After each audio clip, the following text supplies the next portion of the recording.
Every Star Wars book has references and connections to other Star Wars stories, and the novelization for The Rise of Skywalker by Ray Carson is no different. Since it's based on a pre-existing story, there weren't as many as we're probably used to seeing, but here are all the little details I caught. Kylo Ren's first scene takes place more clearly on Mustafar. That was left up to the visual dictionary to confirm, although it was heavily implied in the film. The fight is said to take place in Korvax Fen, where the ground is cool enough to support growth. That's because of events that take place in the VR game Vader Immortal, where your character reverses some of the cataclysm that caused Mustafar to become a hellscape in the first place, so the planet is now in the process of healing itself. It's mentioned that the Sith and the Jedi both found some paths through the unknown regions to specific planets. There have been some rumors suggesting that the High Republic will eventually tell stories about the Jedi exploring the unknown regions, so maybe we're getting hints of that being true, or it could just be referencing Exegol and Ilum, both of which are in that area of space. Kylo Ren's trial to become leader of the Knights of Ren years ago is mentioned. That occurs in the Rise of Kylo Ren comic by Charles Soule, which recently completed its fourth and final issue.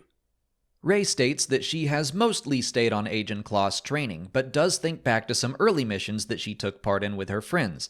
In Spark of the Resistance by Justina Ireland, Rey, Poe, and Rose have a mission together that takes place in between The Last Jedi and The Rise of Skywalker. When Lando makes the trip from Pisana to Agen Kloss, he does it in his yacht, the Lady Luck. That was his ship back in Star Wars Legends. It has since appeared in the book Last Shot by Daniel Jose Older, and this is its second canon appearance.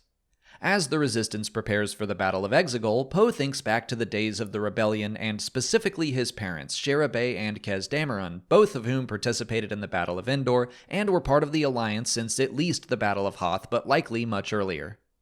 Snap Wexley also gets a chance to hug his wife, Carrie Coon, goodbye. The two of them got married in the Poe Dameron comic by Charles Soule, as well as the Join the Resistance series by Ben Acker and Ben Blacker. Carrie was another pilot and fellow member of Black Squadron alongside Snap and Poe. Before heading off to rally the galaxy to fight in the Battle of Exegol, Lando goes snooping through the Millennium Falcon. He visits his old cape closet from Solo: A Star Wars Story. It has since been converted into Chewbacca's room. That's how many capes he used to have. It's mentioned that Palpatine's, quote, son was a Strandcast, a not quite identical clone. The term Strandcast was first heard in The Mandalorian, when Kuiil says he does not believe the child is one. I think that's just another term for a specific type of clone. The arrival of the civilian fleet to Exegol brings with it a number of references to other Star Wars stories. Phantom Squadron, The Ghost, Alphabet Squadron, Inferno Squad, and Team Fireball all check in. Phantom Squadron was created by Chuck Wendig in the Aftermath trilogy as a new squadron created by Wedge Antilles. They returned in Rebecca Roanhorse's Resistance Reborn.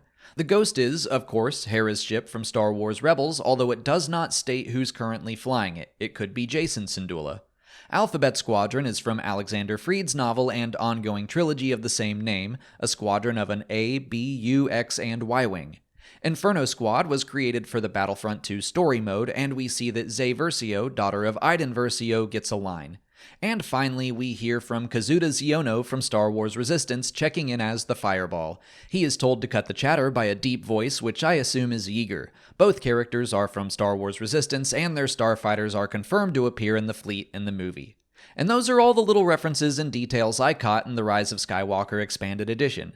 If you're interested in reading the book for yourself, you can pick it up for free on Audible. Just click on the link in the description or visit www.audibletrial.com/Star Wars Explained. Signing up for a free 30-day trial will get you a credit for one free audiobook that you can use on The Rise of Skywalker or just about any other Star Wars book you can think of.